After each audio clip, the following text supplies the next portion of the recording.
नमस्कार, खबरों का पंचनामा देख रहे हैं आप और मैं हूं आपके साथ दिव्या सिंह। हम लेकर आए हैं देश और दुनिया की 5 बड़ी खबरें, जिस पर चर्चा के लिए हमारे साथ स्टूडियो मौजूद हैं कैपिटल टीवी के editor in chief doctor Manish Kumar. Doctor साहब, स्वागत है आपका। धन्यवाद। सबसे पहले एक नजर आज की टॉप हेडलाइंस पर। पीएम मोदी ने मन की बात के जरिए देश को किया संबोधित। कैंसर, किसान और एआई पर की चर्चा, संविधान को बताया गाइडिंग लाइन। 13 जनवरी से शुरू हो रहे महाकुंभ की तैयारी तेज। दिल्ली पहुंचे सीएम योगी आदित्यनाथ। अमित शाह, जेपी नड्डा समेत कई नेताओं को दिया महाकुंभ 2025 का निमंत्रण। केजरीवाल ने चुनाव आयोग से की शिकायत। बोले, दिल्ली में वोट कटवा रही बीजेपी। 15 दिसंबर से चल रहा ऑपरेशन लोटस। अनुमति नहीं मिलने के बाद भी गांधी मैदान में पहुंचे हजारों बीपीएससी प्रदर्शनकारी। प्रशांत किशोर ने किया संबोधित। बोले, लाखों की संख्या में जाओ, फिर सुनी जाएगी बात। पाकिस्तान को बकसने के मूड में रही तालिबान। गोलीबारी में एक पाक जवान की मौत। पाकिस्तान का दावा, 15 आतंकियों को किया ढेर।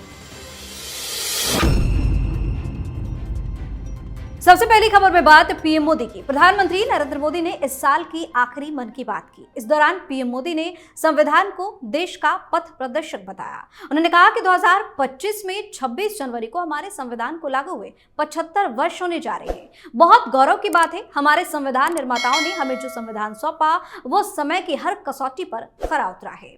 संविधान हमारे लिए गाइडिंग लाइट और मार्गदर्शक है। साथ ही कहा कि 13 जनवरी से प्रयागराज में महाकुंभ का आयोजन होने जा रहा है। जब हम कुंभ में भाग लें तो समाज में विभाजन और नफरत की भावना को खत्म करने का संकल्प लें। कुंभ आयोजन में पहली बार एआई चैटबॉट का इस्तेमाल किया जाएगा। पीएम मोदी ने आगे कहा कि ओडिशा का कालाहांडी कम पानी और कम संसाधनों के बावजूद सफलता की नई गाथा लिख रहा है। जहां कभी किसान पलायन करने को मजबूर थे, वहीं आज वेजिटेबल हब बन गया है। साथ ही कैंसर पर बात करते हुए कहा कि भारत में समय पर कैंसर का इलाज शुरू होने की संभावना काफी बढ़ गई है। समय पर इलाज का मतलब कैंसर मरीज का ट्रीटमेंट 30 दिनों के भीतर शुरू हो जाना, और इसमें बड़ी भूमिका आयुष्मान भारत योजना ने निभाई है। आज मन की बात में कई मुद्दों पर बात की है। देखिए, साल का आखिरी मन की बात कार्यक्रम था ये, और प्रधानमंत्री मोदी ने एक नई मिसाल कायम की है। लगातार वो कर रहे हैं। शुरुआती दौर में जब मन की बात करते थे, बहुत कटाक्ष सुनने को मिलता था। विपक्ष बड़ा हमला करता था कि प्रधानमंत्री मोदी सिर्फ मन की बात करते हैं, लोगों की बात नहीं सुनते हैं। लेकिन जिस तरीके से इस कार्यक्रम की सफलता हुई और जिस तरीके से डायरेक्ट कम्युनिकेट करते हैं, वो भी नॉन पॉलिटिकल चीज़ें, वो काबिल तारीफ है। संविधान की बड़ी चर्चा हुई है। विपक्ष भी संविधान लेकर के घूम रहा है, प्रधानमंत्री भी संविधान को गाइडिंग लाइट बताते हैं। बिल्कुल, गणतंत्र कोई भी दुनिया में होगा, रूल ऑफ लॉ जहां होगा, जहां डेमोक्रेसी, जो रिपब्लिक होगा, वहां संविधान के अनुरूप ही सब कुछ होगा। लेकिन एक बात समझ में नहीं आ रही है, चाहे वो विपक्ष हो चाहे वो पक्ष हो, संविधान को लेकर के इतना ज्यादा चर्चा, एज इफ ये कोई गीता, कुरान, बाइबल हो गया। संविधान एक डायनेमिक किताब होनी चाहिए, जो समय के साथ साथ जिसमें बदलाव लगातार होने की जरूरत होती है। जो समाज अपने नियम कानून को समय के मुताबिक, समय के मांगों के मुताबिक उसमें बदलाव नहीं करता, वो समाज शिथिल पड़ जाता है। समय से वो कोप अप नहीं कर पाता और वो समाज विनाश की ओर बढ़ता है। तो ये जो नया नैरेटिव संविधान को लेकर के जो पक्ष और विपक्ष दोनों गढ़ रहा है, वो देश के लिए कोई अच्छी चीज नहीं है।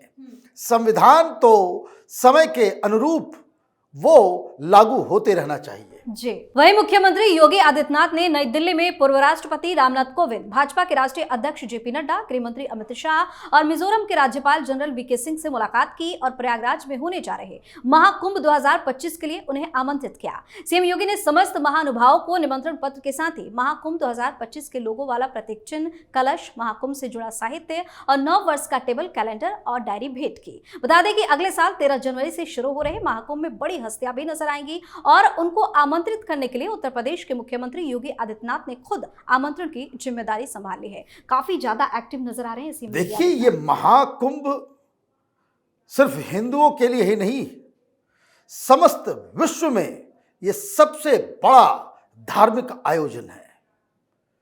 किसी और धर्म में इतना बड़ा कार्यक्रम कहीं नहीं होता, इतने लंबे समय तक और इतनी संख्या में लोग। और यह आयोजन प्रयागराज में हो रहा है। योगी आदित्यनाथ स्वयं इसकी पूरी कमान अपने हाथ में ले रखे हैं। तो ऑब्वियस सी बात है, इतना बड़ा कॉन्ग्लोमरेशन हिंदुओं का होने वाला और प्राचीन संस्कृति को ये दर्शाता है। हिंदुओं का सबसे महापर्व है ये, और इसलिए प्रधानमंत्री को, गृह मंत्री को, तमाम लोगों को स्वयं वो बुलाने के लिए आए। और ये अपील समस्त हिंदू समाज से भी रहेगा कि मौका मिले तो कुंभ में जरूर जाए और इस महाकुंभ का हिस्सा बने। जी, इस खबर में बात केजरीवाल की। दिल्ली में आगामी विधानसभा चुनाव को देखते हुए अरविंद केजरीवाल ने बीजेपी पर बड़ा आरोप लगाया है। केजरीवाल ने कहा कि बीजेपी दिल्ली में वोट कटवा रही है, जो सही मतदाता हैं उनके वोट कटवाने की साजिश हो रही है। उन्होंने कहा कि मेरे नई दिल्ली विधानसभा क्षेत्र में इनका ऑपरेशन लोटस 15 दिसंबर से चल रहा है। उन्होंने कहा कि इन 15 दिनों में इन्होंने लगभग 5000 वोटों को डिलीट करने और 7500 वोटों को जोड़ने के लिए आवेदन किया है। केजरीवाल ने चुनाव अधिकारी को पत्र लिखकर मतदाता आवेदनों में असामान्य वृद्धि पर चिंता जताई है। केजरीवाल ने कहा कि भाजपा बेईमानी से चुनाव लड़कर किसी भी तरह से चुनाव जीतना चाहती है, लेकिन दिल्ली की जनता ऐसा नहीं होने देगी। फिर से बौखलाहट दिख रही है। देखिए, अरविंद केजरीवाल चीजों को इधर उधर भटकाने में लगे रहते हैं। मीडिया भी उसको जो है उनके ही नैरेटिव को आगे बढ़ाने में जुटी रहती है। अब सवाल ये नहीं है कि नियम कानून को ताक पे रख करके किसी के वोटर लिस्ट से किसी का नाम काटा जा रहा है। दिल्ली में हम लोग भी रहते हैं, मैंने तो कभी नहीं देखा कहीं पे भी कि किसी का वोटर लिस्ट से नाम कट रहा है। दरअसल 24 घंटे बीत गए, आपकी पार्टी ने यह साफ साफ कहा था कि कांग्रेस पार्टी को अजय माकन के खिलाफ कार्रवाई करनी चाहिए, क्योंकि केजरीवाल को उसने देशद्रोही और फर्जीवाल कहा, और इसलिए अगर एक्शन नहीं होगा तो हम कांग्रेस पार्टी को इंडी गठबंधन से बाहर निकालने के लिए मुहिम छेड़ेंगे। आपने मुहिम छेड़ लिया, आपके साथ कोई नहीं आया, तो आपको बाइज्जत खुद ही इंडी गठबंधन से बाहर हो जाना चाहिए। लोग ये सारे सवाल पूछेंगे, क्योंकि 48 घंटे का टाइम आपने ही दिया था। 48 घंटे के बाद कोई मीडिया वाला आपसे सवाल नहीं कर रहा है, तो कैसे चीजों को लटकाया जाए, भटकाया जाए।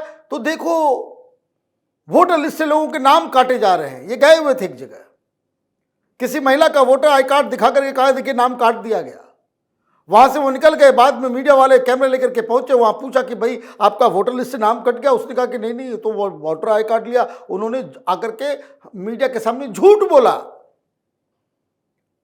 तो ये अभी अरविंद केजरीवाल चुनाव तक रोज नई नई कहानियां, नई नई चीज, और जो अपनी नाकामियां हैं उस पर किसी का ध्यान नहीं जाए कि सड़कें खराब हो गई है, गंदगी हर तरफ है, एमसीडी भी आपके पास है। पिछली बार तो आप कहते थे भाई एमसीडी वाले साफ नहीं करते, इस बार तो एमसीडी भी आपके पास, सरकार भी इनके पास बहाने कम पड़ रहे हैं, तो ये इधर उधर की नौटंकी कर रहे हैं। जी, और अब बात बिहार की। बिहार लोक सेवा आयोग यानी कि बीपीएससी की परीक्षा में गड़बड़ी के आरोपों के चलते हजारों प्रदर्शनकारी अभ्यर्थी गांधी मैदान पहुंचे। प्रशांत किशोर को गांधी मैदान में छात्र संसद में शामिल होना था, लेकिन प्रशासन ने गांधी मैदान में प्रदर्शन की अनुमति नहीं दी। इसके बावजूद भी अभ्यर्थी डटे रहे और अपनी मांगों को लेकर नारेबाजी की। इस दौरान प्रशांत किशोर ने छात्रों को संबोधित भी किया। वहां पे पहुंचे प्रशांत किशोर ने प्रदर्शनकारी छात्रों से कहा कि आपकी संख्या 3000 4000 है, लेकिन अगर आपकी संख्या लाखों में हो जाए तो निश्चित तौर पर उनकी बातों को सुना जाएगा। अगर आपको भविष्य की चिंता है तो आप यह आंदोलन गुट में बंटकर ना करें। बता दें कि छात्र बीपीएससी की परीक्षा दोबारा कराए जाने की मांग कर रहे हैं। ये प्रशांत किशोर पहुंच गए उसमें और इस तरीके की बातें कर रहे हैं। तो प्रशांत किशोर नेतागिरी करने में पहुंचे हुए, तो दूसरा केजरीवाल है बिहार का, लोगों को भड़काने में आगे। सॉल्यूशन बताइए ना। बच्चे कुछ डिमांड कर रहे हैं, ये सरकार की गलती है। बच्चे आंदोलित हैं तो बच्चों की बात तो आप सुनेंगे ही, क्यों नहीं सुनेंगे। सरकार बिहार में कभी कभी इस तरह का काम करती है जो बिल्कुल लगता है कि भाई जनता से कोई इनको लेना देना ही नहीं है। बच्चों को बुलाइए, बातचीत कीजिए, उस पर लाठीचार्ज करने से काम चलेगा? उनकी बातों को नहीं सुनने से काम चलेगा? ये किस तरह की सरकार है कि आप बच्चों की बातों को आप सुन नहीं रहे, समझ नहीं रहे। भाई पढ़े लिखे बच्चे हैं, ये यूपीएससी बीपीएससी की तैयारी करने वाले लोग हैं, उनकी बातों को आप ध्यान से सुने, उसमें जो कुछ गड़बड़ियां हैं उसके ऊपर आपको एक्शन लेना चाहिए। तो आप सरकार के हिसाब से काम करेंगे नहीं तो प्रशांत किशोर जैसे लोग, तेजस्वी यादव जैसे लोग, ये लोग तो आकर के आग में घी डालने का काम करेंगे ही। बिहार सरकार को इमीडिएटली इस जो पूरा जो विवाद है बीपीएससी के एग्जाम को लेकर के, उसको सॉल्व करने की कोशिश करनी चाहिए और बच्चों की बात को बहुत ही सीरियसली सुनना चाहिए। आखिरी खबर में बात पाकिस्तान की। पाकिस्तान और अफगानिस्तान के बीच तनाव बढ़ता ही जा रहा है। पाकिस्तान के अफगान सीमा में हमले का जवाब देते हुए अफगान तालिबान ने पाक सेना की पोस्टों पर गोलीबारी की है। तालिबान बलों की जवाबी कार्रवाई में एक पाकिस्तानी जवान की मौत हुई है और 11 लोग घायल बताए जा रहे हैं। पाकिस्तान ने कुछ दिन पहले ही प्रतिबंधित तहरीक तालिबान यानी कि टीटीपी आतंकवादियों को निशाना बनाते हुए अफगानिस्तान में हमले किए थे। दावा किया जा रहा है कि इस हमले में लगभग 51 लोगों की जानें गई। वहीं पाकिस्तान के दावे के मुताबिक पाकिस्तानी बलों ने तेज और प्रभावी प्रतिक्रिया देते हुए न केवल घुसपैठ की कोशिश को नाकाम किया बल्कि जवाबी कार्रवाई में कड़ा प्रहार भी किया है। कथित तौर पर इस कार्रवाई में 15 से ज्यादा आतंकियों को पाकिस्तान ने मार गिराया है। अब ये क्या विवाद हो रहा है? देखिए, विवाद बहुत ही सिंपल है। पाकिस्तान ने सांप को पाला है, वही डस रहा है। ये टीटीपी पाकिस्तान का ही क्रिएशन है, ये तालिबान पाकिस्तान का ही क्रिएशन है। सारी ट्रेनिंग आपने ही दी और आपको लगा कि भाई वो अफगानिस्तान में शासन करेंगे और आपके दास के रूप में, आपके नौकर के रूप में, आपके सारे इशारों के ऊपर वो नाचेंगे। बड़े नाच रहे थे ये लोग, खुश हो रहे थे कि अफगानिस्तान में जो है वो तालिबान की सरकार आ गई, भारत अलग हो गया, भारत की साख खत्म हो गई। हिंदुस्तान में ऐसे एनालिस्ट बैठे हुए थे।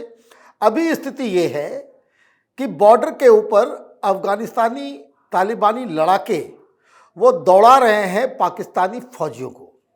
ये कायर सेना ये भाग रही है। एयर स्ट्राइक ना करें तो ये लोग तो खदेड़े जाएंगे, लड़ने की हिम्मत नहीं हो रही है। जो खबर आ रही है बॉर्डर से, जितने भी वो जो इन लोगों ने बाउंड्री डाला था, सब ये तोड़ फोड़ के अंदर घुस रहे हैं। कई सारे आर्मी, पाकिस्तान की आर्मी के सैनिक ऑफिसर्स, उन लोगों को मार भगाया है। कई लोगों की जानें चली गई हैं और माहौल अफगानिस्तान के अंदर ऐसा है कि लोग अपने घर से पाकिस्तान से लड़ने के लिए स्वतः बाहर निकल रहे हैं। दुश्मनी का वो आलम है वहां पे।